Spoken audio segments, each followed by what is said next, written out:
Hi, welcome to the AIM on MS&T podcast. If you're listening for the first time, AIM stands for Academia, Industry, and Military, which are the main sectors that make up Central Florida's modeling, simulation, and training community. Our podcast focuses on various leaders in this community, and we talk about all the cool and innovative things their organizations are doing, trends that affect the MS&T field as a whole, and keep you up to date with what's going on. If you're not in the modeling and simulation community, welcome, and hopefully we can teach you a few things about a significant part of Orlando's economy that's second only to the theme park and hospitality business.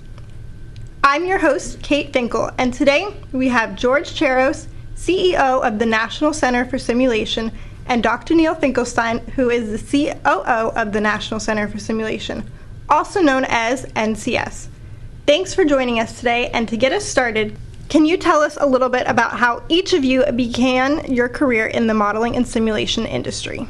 Well, thank you, Kate. On behalf of the National Center for Simulation, we want to thank all that Team Orlando News and Capital Communications does for our industry and the National Center for Simulation. My career path to getting to National Center for Simulation in this industry is a very non-traditional one at best. I did not grow up in this industry. I actually started out, got my master's in business administration from UCF many years ago, and spent several years working in the consumer products industry for two Fortune 50 corporations. And then after that, I spent 14 years in the world of venture capital and private equity. Nothing related to modeling and simulation until late in that venture. I ended up working with a simulation company that was based out of Europe. Oh, okay. They were interested in opening an office here in Orlando, and I approached the Orlando Economic Development Commission about getting them some incentives. And when I went in downtown and met with them, they asked me what industry the company was in, and I told them simulation. And their response was, well, you need to go meet the National Center for Simulation. There you go. I had no idea what the National Center for Simulation was. And I also had no idea that this big military presence was out here at UCF. Came out and met with General Baptiste, who ended up being my predecessor in this job. And Tom and I really just hit it off. And for a couple of years, we were more friends than anything else. He invited us to some ITSA conferences and just got to know him. And then one day, out of the blue, I got an email from him saying they were looking for a chief operating officer, and he and I talked, and he really wanted somebody that did not have a military background. He, being a retired general, had a very strong military background, and he was looking for a strong business partner, and that's how I jumped into the role 12 years ago as COO. 5 years ago, I became CEO, and when that happened, I knew that I needed somebody with significant military experience. And that's where Neal came in. Thanks, Kate. Appreciate you doing the podcast and so we can get our message out at the National Center for Simulation. And my career path, a little different. My main goal when I was graduating college down at Florida Atlantic University in Boca Raton, Florida, was to find a job. And I got several job offers, but the military offered me free graduate program, and they would pay for everything. So I decided to go with the Army, and the next thing I knew, I was on a car down to Texarkana, Texas, which was a culture shock from living in Florida. And so I started my career at Red River Army Depot. And after I graduated there, the military, the United States Army, sent me to Texas A&M to get my master's degree, paid for everything. And it was great to be on full salary getting my master's degree. And I was able to play volleyball and travel all over the country playing two-man volleyball. So that was pretty exciting. And then they sent me up to Washington, D.C., where I started my career at the Army Research Lab and worked on the Patriot missile at the height of the Persian Gulf War, which is really exciting. We were building Patriot missiles, which were saving people's lives in Israel and in the Middle East, and a lot of media, a lot of attention from CNN, etc., and that was very interesting. But I quickly learned that I was excited about program management and heard about a command down here that was just getting started called the Simulation Training and Instrumentation Command, or STRICOM, for the U.S. Army. And what they were doing was training devices, simulators and simulations And I thought that was very unique, and it was the ability to save people time, money, and lives. And I got real excited about the training industry. And so I drove down, got hired, and that's what started my career here in Central Florida with the modeling, simulations, and training ecosystem. I did 31 years in the U.S. Army as a civilian. My last position was the chief scientist of the Army's lab here. And then I always knew about the National Center for Simulation and George Cheros and what they were doing on the back end to support Team Orlando and the military services down here.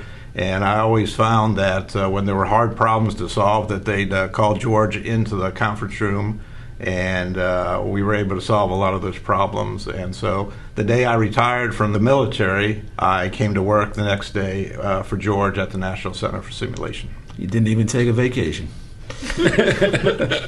Thank you for that. Very interesting backstories for both of you. Focusing more on NCS, how did it get started, and how would you describe the role it plays in Orlando's modeling and simulation space? Okay, Kate, I'll take that one, and let me talk a little bit on the history and how it got started. We are actually about almost exactly 30 years old this year. Back in 1993, President Clinton issued a White House grant through NASA for dual-use technology development. Okay. And the National Center for Simulation fit right into that, because if you look at, and he's using NASA, the previous example, if you look at what they did with the Gemini and Apollo programs, all the technology that came out of that, is responsible for a lot of the things that are going on in the medical community. Quite frankly, the reason we're all carrying iPhones around. And he saw, and his administration saw, the same kind of potential for the simulation industry. So an initial grant was given through NASA, partnered up with some local companies, as well as both the Army and the Navy, and an entity known as Training Simulation Technology Consortium, Inc. was formed.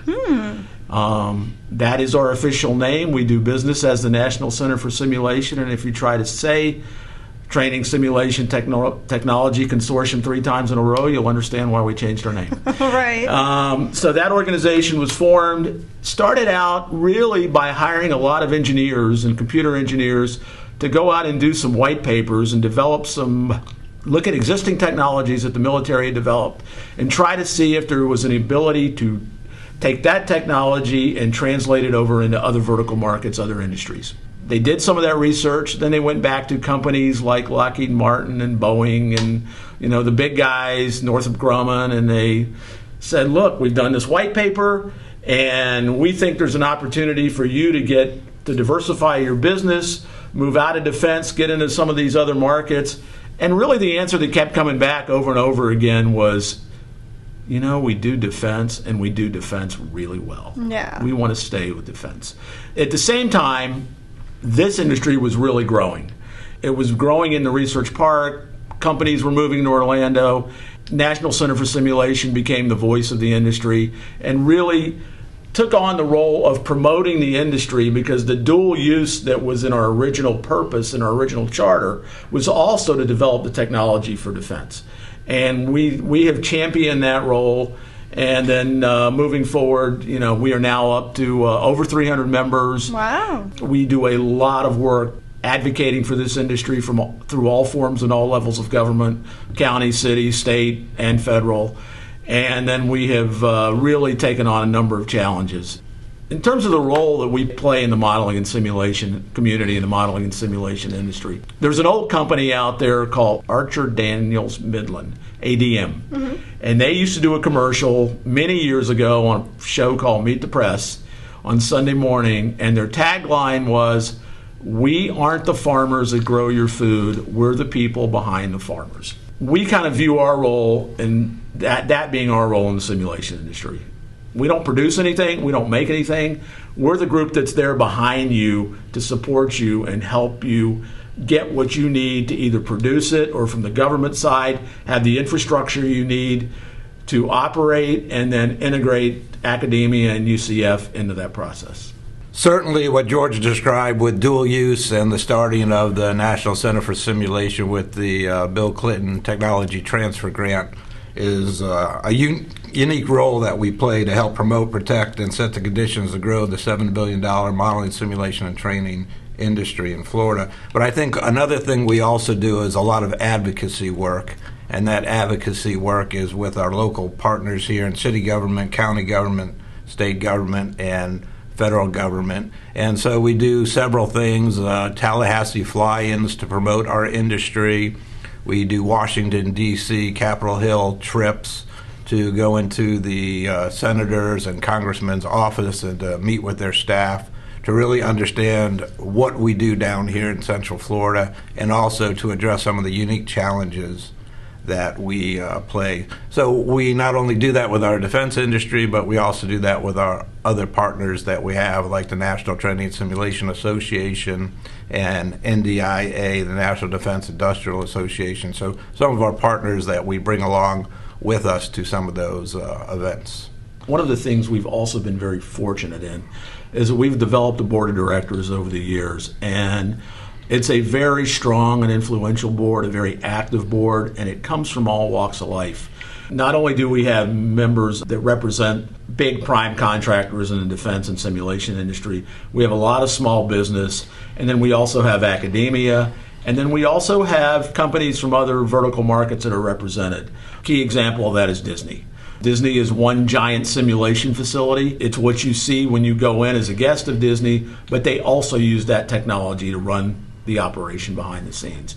And when we'll talk a little bit about digital twin technology, nobody's better at digital twin technology than Disney. So we're fortunate enough to have those folks on our board, as well as now we have all the commanders of all the military operations that are here in Orlando that sit in on our board meetings as well. So we have a great dialogue that goes on between industry and the academia and the government within our board meetings, and that allows us to be a lot more effective.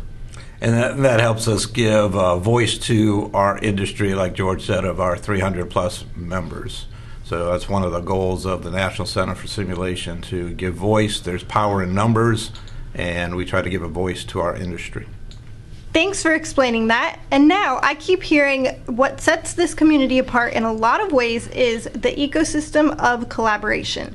We don't usually see that in a lot of other competitive fields. Obviously, this collaborative approach works for the industry and ultimately benefits the warfighters down the road. I was hoping you could help our audience understand a little bit more about the conditions that have helped develop this ecosystem of collaboration in modeling and simulation and why it works so well. That's a great perception, Kate, to notice what's going on here. Certainly, when you think about our modeling, simulation, and training ecosystem, a lot of people think, of course, of the simulation headquarters for the Army, Navy, Air Force, Marine Corps, the Joint Program Office for medical simulation. All of that is here, and that plays a very important role to stimulate our industry to build important things for our mission. And when you're doing that with $7 billion, approximately $7 billion every year, that brings a lot of industry down here. So people know about Team Orlando. They know about all the industry that has gone here to set up outside the gates, if you will. But the other part of that is we have over 18 different defense organizations that are set up here and that support our ecosystem. We have contractors from all over the world that have offices here, and that's part of it as well. And then we have tremendous support from our local partners, whether it's the Orlando Economic Partnership, Orange County, Seminole County, Osceola County, City of Orlando, Space Florida, all these different areas that all support us, and this entire ecosystem has now been able to spread what we do with modeling, simulation, and training to save time, money, and lives to other ecosystems. For example, healthcare. I mean, if you go downtown and look at Advent University, they use approximately 111 simulators in their curriculum. We're right next to University of Central Florida. They have a very big nursing school, approximately 5,000 nurses in that school. About 34% of their budget is for simulation. We've worked very closely after 9/11 with the Department of Homeland Security, especially the folks up at the FLETC, the Florida Law Enforcement Training Center in Glencoe, Georgia. Over 215 products have moved from Team Orlando, what we've built, all the way up to law enforcement. So no matter what you're talking about as far as other sectors of our economy, our Team Orlando products have moved from defense over into those other sectors, what we call technology transfer or dual use. So all that has built this incredible ecosystem. Not to say there aren't great ecosystems in New York for finance or photonics and optics, or out in Austin, Texas, or Vancouver, or Silicon Valley, but we think we have a really unique partnership here, and I think a lot of people are starting to take notice of that. Yeah, I'll just add to that. One of the things that's really been a key factor in helping us to achieve all this is really the support we've gotten from the state of Florida and the University of Central Florida. For those of you that don't live in Orlando, we operate in a research park adjacent to the University of Central Florida. The university has built 6 partnership buildings for the military to cohabitate with the students and the grad students to operate out of. Why is that important? What that does for the military is it gives them an opportunity while they're working out of these research buildings. They can collaborate with UCF grad students, which helps not only the military, it helps the grad students because a lot of that collaboration leads to jobs. But the other thing that it did for the military is that it allows them to be in a cost structure where they pay no rent for these buildings. They only pay their cost of common area maintenance and utilities. So it puts them on a cost basis that's very compatible and competitive with what it would be to be on a traditional military base. And that's critical as we go forward, because as the military looks to cut costs, occupancy costs is one of the first things they looked at. So that puts us in a real great situation. And continuing in that direction, could you describe any collaborative projects that NCS is currently involved in that you'd like to tell our audience about?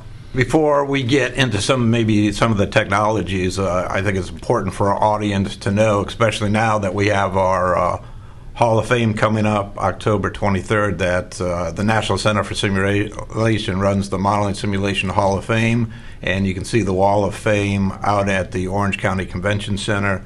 We also have an important event called the Florida Simulation Summit that brings in a lot of our partners in our ecosystem and is co-sponsored, if you will, by the Orange County Mayor Demings from Orange County government, and is partnered with Seminole County and Osceola County. And the whole idea of the Florida Simulation Summit, which we are in our 10th year, is to talk about dual technology or technology transfer outside of the DoD ecosystem. So things that we have gotten out and now are in other sectors of our economy. So that's a big event for us. So between the Florida Simulation, the Hall of Fame, and a lot of the other things that we do in collaboration with all our partners, like our STEM programs for education and workforce development, are critical components, because really our number one challenge in our ecosystem is that of education and workforce. We got to find bright minds and good people to work in our industry, because if we have goals for 2035 and 2045, it's the younger folks that are going to be doing that. So that's all really important. I think one of the big things that George and I always are talking about these days is really the support to Space Florida, the Space Coast, STAR Command, the new Training and Readiness Command for Space Force. We think that is going to be a huge boost to what we do with modeling, simulation, and training. So that's something we're trying to work from, kind of from the top down and the bottom up. We're doing a lot of STEM programs now for space, and we like that partnership. And we're also trying to bring in members of the Space Force here to showcase with the University of Central Florida and our defense industry what goes on here. So possibly there's going to be a lot more collaboration in the future with Space Force. Yeah, and just to add to that, one of the other things that we have really put a lot of effort behind the last couple of years is really letting our representation on Capitol Hill know what we do, why we're valuable to the military, why we're valuable to national defense. We're more than just a training outpost for the military. And one of the things that really drives the business development in the modeling and simulation community is getting on top of what programs are really being pushed by the Department of Defense going forward. And we have an ability to help improve that and interact with them. We spend a lot of time educating people on the Hill about this. And there's really two areas that we really want to focus on. One is making sure those programs that are important get funded. And secondly, 80% of our members are small businesses. And if you look at historical figures from small business spending in the military, the number of small business contracts as a percent of total contracts drops every year. And part of that is the small businesses, A, don't have the capital to get their products launched and developed, and B, they don't have the knowledge base to do that. So we have really had some good conversations and are putting forth requests to help get funding for capstone projects to help our small business companies develop that technology and get it into the hands of the warfighter. And that way they can launch their programs faster, our businesses get launched, and it's a win-win for everybody. As part of what George is saying with some of the small businesses, one of the other roles we having a larger role in is working with the state of Florida on their Florida Defense Support Commission and the Florida Defense Alliance. So this is a group basically made up of the 8 regions of Florida and also the 21 bases, including SOCOM in Tampa, CENTCOM in Tampa, and SOUTHCOM down in Miami. And one of the roles we play is chairing the growth committee for the 21 bases around Florida. And as part of that, we're always trying to educate the other bases on what we do here in modeling, simulation, and training and partner with them. And one of the ways we do that is putting panels together on their quarterly meetings.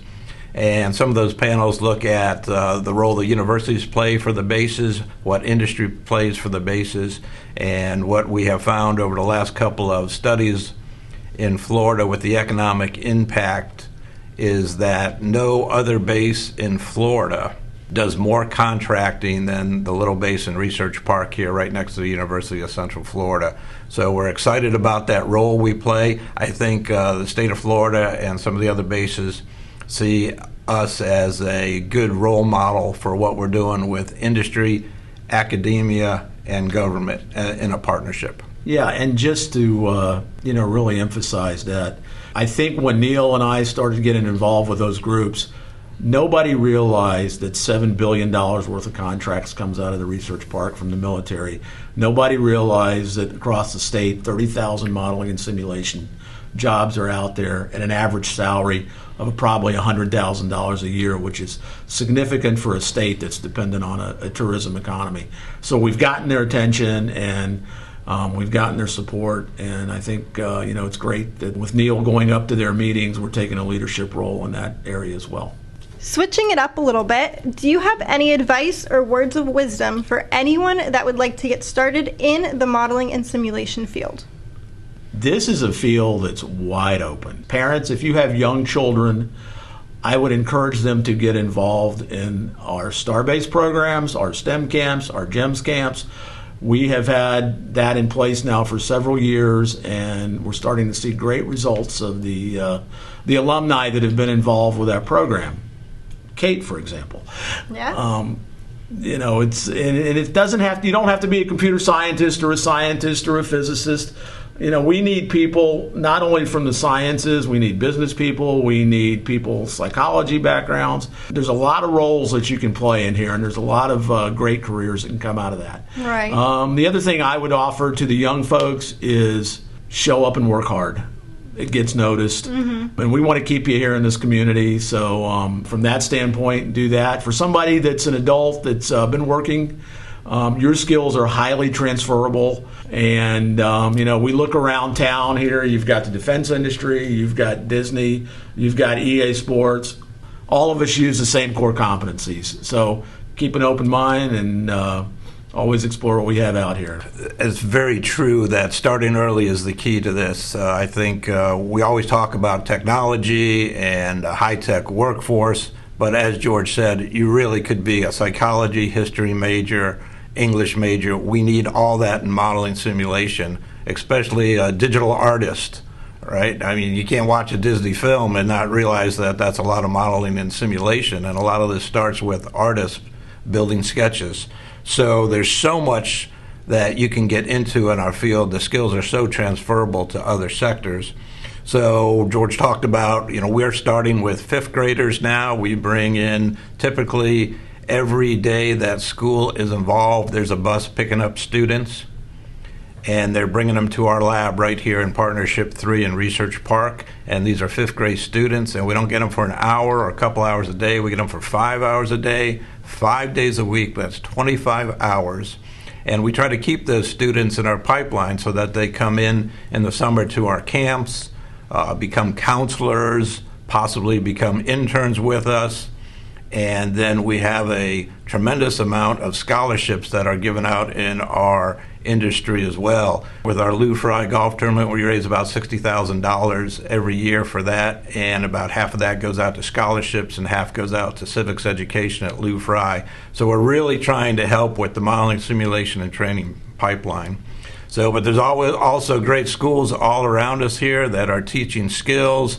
We have one of the top gaming companies in the country with EA Sports and the partnership they have with the University of Central Florida and FIA Downtown, which is our entertainment academy.